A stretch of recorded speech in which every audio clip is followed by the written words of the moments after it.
क्या यही लोकतंत्र बचा है कि एक मुख्यमंत्री को वो राजभवन जाता है और उसे गिरफ्तार कर लिया जाता है? अब तो लगता है कि अब हम अपनी फरियाद लेकर भी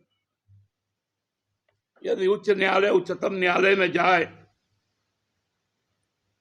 कहीं ऐसा ना हो कि वहां पर पहले से कोई नाटा मल्लिक बैठा हो और हमें सीधे फांसी पर लटका दे।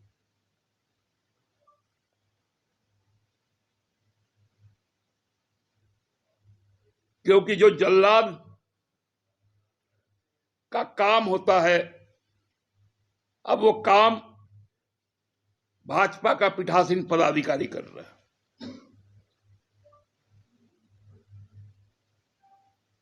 बहुत बड़ी बड़ी बातें यहां के भाजपा के नेताओं ने भी कही।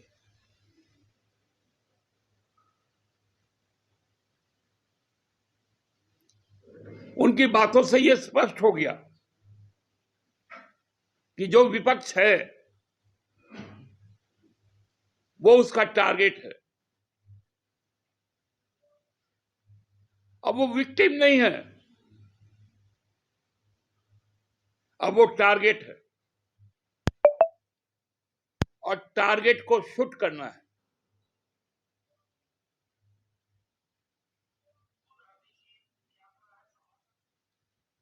टारगेट को शूट करना है, टारगेट का प्लान समाप्त कर देना है।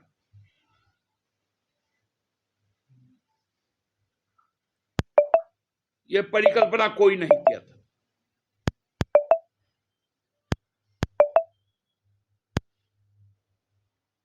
मैं तो अबोध था जब आपातकाल लगा था।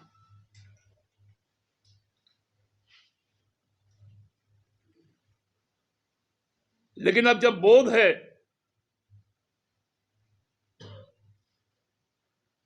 तो उस आपातकाल का जो कहानियां सुना करते थे हम लोग कि आपातकाल लगने के बाद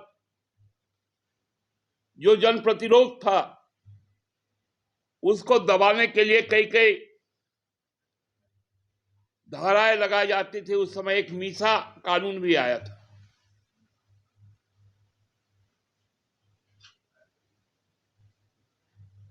अब तो सही में देखते हैं कि उससे भी डरावना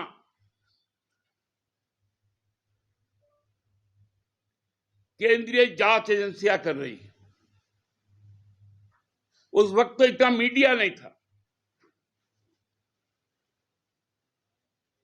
और जो भी मीडिया था वो लोगों को आंदोलनकारी बताता था।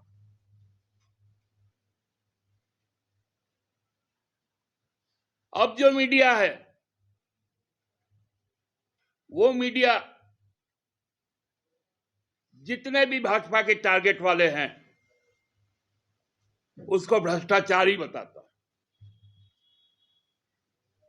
कहीं कोई आधार नहीं होता लेकिन मीडिया ट्रायल पहले हो जाता।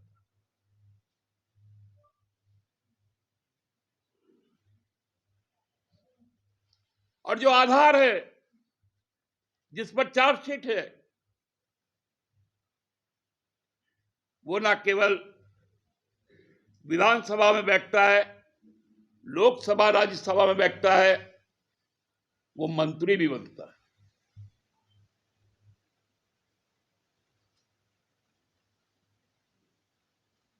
केवल और केवल गारंटी एक ही होनी चाहिए कि वो भाजपा में हो।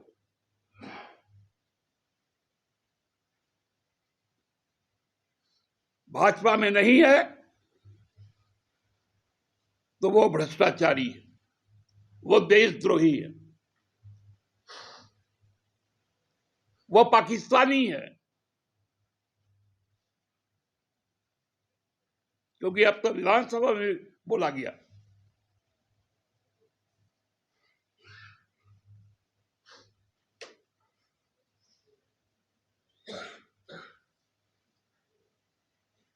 मुझे लगता है कि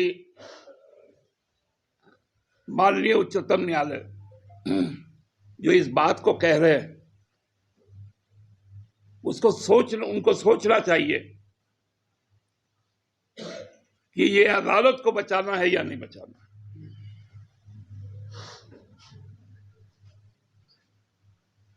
यदि अदालत को बचाना है तो लोकतंत्र को बचाना है। आज इतना ही, कोई आपके सवाल हो? दादा, जब भाजपा के नेता अंतर्यामी हो गए हैं तो क्या फिर वही सवाल उठता है, ईवीएम पे अभी भी शक है विपक्ष को, या मतलब कोई नया विकल्प पे भी सचमुच विचार अब करना चाहिए? हम लोग को तो शक है कि अब चुनाव होंगे भी कि, क्योंकि बैलेट आपने देखा चंडीगढ़ का क्या स्थिति हुआ, ईवीएम आपने देखा मध्य प्रदेश में कि प्रत्याशी बोलता है मेरा बूथ में हम ही को वोट नहीं मिला। तो इसलिए अब संकट ही है कि चुनाव होगा या नहीं होगा।